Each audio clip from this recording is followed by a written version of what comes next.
Our next speaker has quite an interesting mix of interests and qualifications. She's the SVP Enterprise Marketing for Bank of America, but she's also certified in positive psychology, and how those two integrate along with each other is one of the things that she's going to share with us. Her talk is entitled My Year of Whittling, Schnitzen, for all those with limited do-it-yourself English vocabulary, how I chipped away until I found my true self, and in this true self form, she's here for us today. Please welcome Kelly Fredrickson.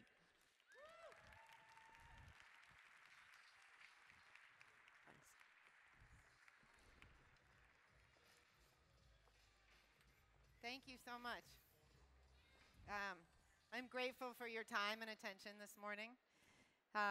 I've had a 29, almost 30-year career in advertising and marketing, and I've loved everything that I've done. I've worked on great brands like Cadillac and Anheuser-Busch, Reebok, and Bank of America, and for great agencies, and now I'm a client on the client side. And I've had my ups and downs, everybody has them, but 2 years ago, our department was reorganized, and I was layered under somebody new that the company hired in. So by layered, I mean that nothing changed about my job. My compensation stayed the same, my responsibilities stayed the same, but I was layered under somebody new. And the peers that I had had were now sort of one level above me. It happens in corporations a lot. But I wasn't prepared for it. I didn't have the tools to deal with it. And it was the longest time that I had been miserable, the most longest sustainable time that I had been miserable. And I knew I needed to get happier. And I learned about this certification program in positive psychology. And I want to share it with you, and I call it My Year of Whittling. And thank you for the translation of whittling. The first thing you learn in positive psychology is the power of asking a different question.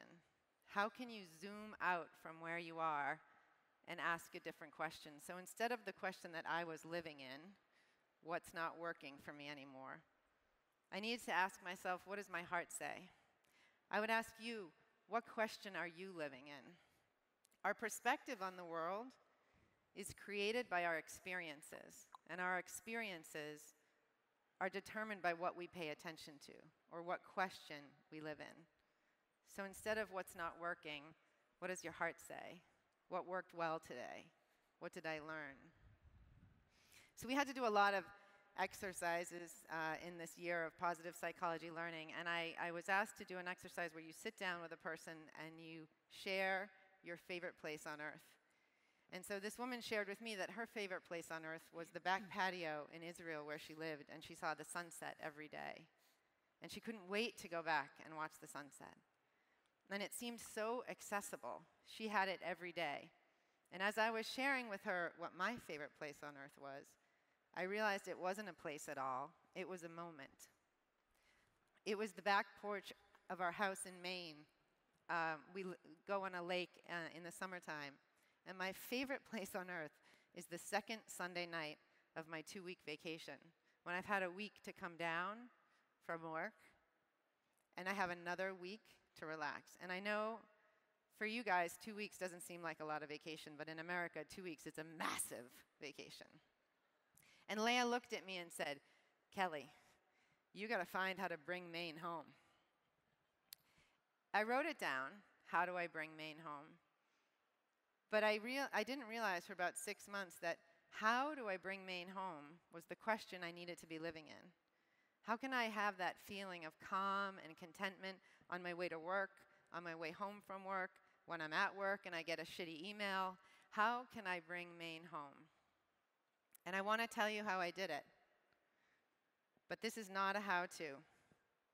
This is about practice. This is about daily practice, actually. Because our brains are plastic. They used to think that brains were fixed, that you had memory in one part and speech in another part and feelings in another part. Turns out all of that stuff is everywhere. And the only way to create significant change in your behavior is to build a new neuronal pathway. I hope there are no neuroscientists in the room because I'm about an inch deep on this topic. But you build a new neuronal pathway by practicing the same thing every day for 30 days. It's like cross-country skiing. The first tracks, the snow is a little deep, But by the time the fifth or sixth person goes through those tracks, you can't make the tracks go any other way. It's the same thing with building a habit. Some people think it's 21 days, some people 28. We worked in 30-day increments. And this is why years of New Year's resolutions left me with nothing more than a really good January. I had the same 6 resolutions every year. Get more sleep, eat better, work out more, get home from work earlier.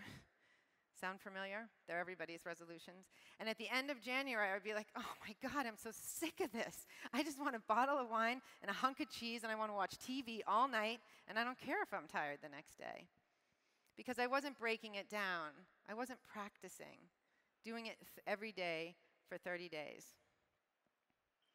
In order to identify who you want to be, positive psychology is the study of who we are at our best, who we are in our best self. In order to identify that, you need a goal. So the way that I do this, normally it takes about 10 or 15 minutes and the music would be already playing. So I'm going to tell you how I got to the core ideal self, and there's a YouTube video of me stretching it out so you can actually learn it. And I encourage you to find a friend and do it with them. Not tonight, because you'll all be partying, but maybe tomorrow morning. The way you do it is you bring to mind somebody who you deeply admire. Could be your mother or your sister or a friend, someone you work with. What are the traits, the characters, the values that that person has that you admire? Write them down. Then listen to your friend tell you about the person that you admire, that they admire. And as you hear them tell their story, write down what you hear. Are they courageous? Are they kind? Are they compassionate? What are they telling you about that person? Write that list down. So now you have your 2 lists, your list from your person and the list from the person that shared with you. And you circle the top 4 or 5 things on that list. What resonated most for you? What stands out in those 2 lists most for you? And now you have a new list. There are those 4 or 5 things, and I want you to write I am in front of each one of those things. So if you wrote courageous, I want you to write I am courageous. This is the beginning of who you are at your core. Who you were before the world stepped in. Because it turns out that the things that you admire most in the people who you love are the things that you admire and love most about yourself. You just don't recognize them anymore. Because the world has covered you with limitations and labels. They've told you things, great things, like you're so athletic or you're so funny. But those things are limiting, because if you don't live up to that thing that people know you for every day, you start to wonder if you're being true. And you develop this fear of being found out. What if I'm not funny today? Will people still love me? And you create a facade, or what we in this room would call a brand. And that's what you bring out into the world every day. And the only way to cut through that is to reflect in someone else what you admire and remind yourself of who you are at your core. This was transformational for me. Here's mine. I am open. I have traditions.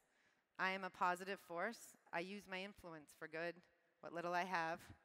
I am able to change. I am grateful. I am myself always, and I am courageous. And when I say I am courageous, I say I will be honest and gentle with myself, and I will do no harm. And my friend Judy says, bullshit. You are the hardest person I know on yourself. And I say, I know. This is who I am on my best days. And so I began to whittle away. I stopped doing the things that weren't serving that core ideal self. Whittling is a subtractive art. You chip away at all the stuff, and finally, something beautiful emerges. And I started to whittle away. My mic, oh, there it goes. And I started to feel selfish because I was saying no to things. I wasn't doing all the things that I always did. And I called Tal Ben-Shahar, who was the founder of the positive psychology program that I was in, and I said, Tal, I'm feeling selfish. That's such a negative word, and this is positive psychology. Is there a better way for me to think about how I'm feeling? And he said, you're being self-full, because self-care is never a selfish act. So I did several 30-day challenges. The first one that we did was 30 days of reading the core ideal self every morning. And it created sort of an anchor in an otherwise really crazy world. I prepared myself for going outside by reading that and reflecting on it every day. I did 30 days of gratitude with the team. I did 30 days of kindness with the team. And I started to notice that my best days were days where I was showing up for myself. So I decided to do 30 days of showing up for myself. And I did it in small and big ways. Small ways like I blocked my calendar before 8 a.m. and I refused to meet with anybody then because I needed the morning to myself. And big ways like saying no to things that I'm the yes, there's a no parent and a yes parent in every family. I'm the yes parent. I started to say no to things. My son is in the audience. He can tell you how much fun that was. In whittling, there are 4 different steps. The first step in whittling is called preparing the blank. So you find that piece of wood in the store or on your walk through the woods, and only you can see the vision in that piece of wood. Only you can see the thing that can emerge. You are your blank. You have a core inside you, and you need to let it come out. Do the core ideal self exercise. Remind yourself of who you are on your best days. Prepare the blank. The second thing in whittling is that you have to choose the right knife. It turns out that in whittling, you don't need a lot of fancy tools. You just need one really sharp knife. And the knife that fits in your hand, it's not going to fit in anybody else's. You know, there are a lot of tools out there. Lots of people run or walk or work out or meditate. What I do is I walk almost every day, and I walk with inquiry. I ask myself, what worked well today? What am I grateful for? Did I bring Maine home today? That's my tool. It's not complicated, but it's the one that works for me. The next thing in whittling is that you have to center the blade on your knife. If your blade isn't centered, you lose your leverage and reduce your power. And for me, that was an amazing metaphor. So wait, if I'm not centered, when I walk into work, I'm going to reduce my power? I work for a very large, active, dynamic corporation. I need all the power I can muster when I go in. And the same thing is true for my very large and active family when I go home. And the best way to center your blade that I have found is to savor the moment. A lot of people talk about being present. How do you achieve being present? For me, it was savoring the best moment of every day when I went to bed at night. And I started to, as I went through my day, I would suddenly realize when I was doing something, this is the moment I'm going to savor tonight. And so I was being present, but I call it savoring the moment. I'll give you the best example I know of savoring the moment. Rebecca Soni is a gold medal winning swimmer, American gold medal winning swimmer.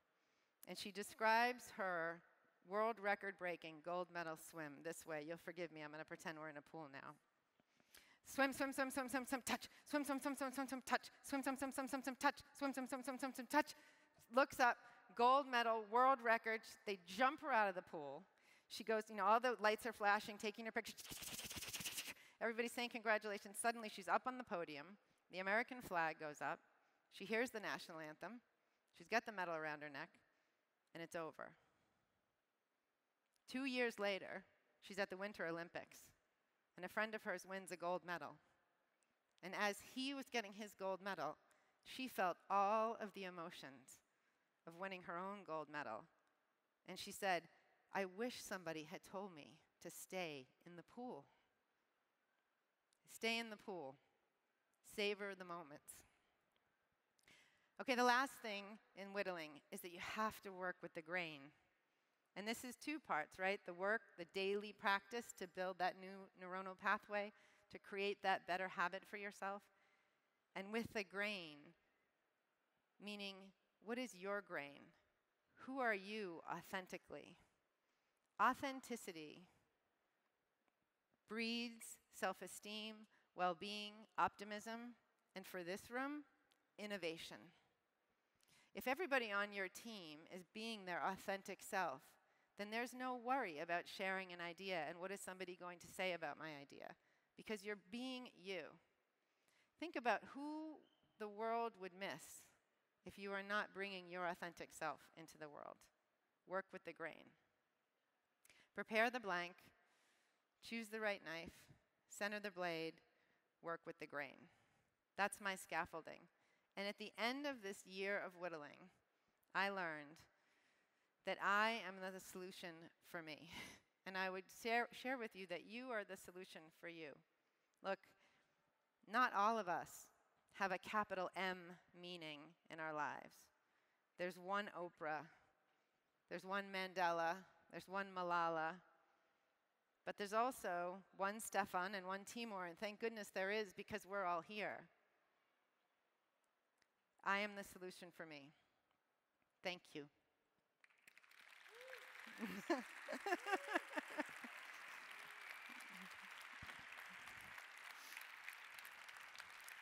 Do you want to do questions? If there are questions? Thank you very much for that, but I'm sure you left the audience with some questions as to the applicability of the method to their own challenges or their own fields. So we're having our mic runners scout the audience as we speak. False alarm over there. That's okay. Yeah. Question from myself. Okay. I mean, my grandpa was a great whittler.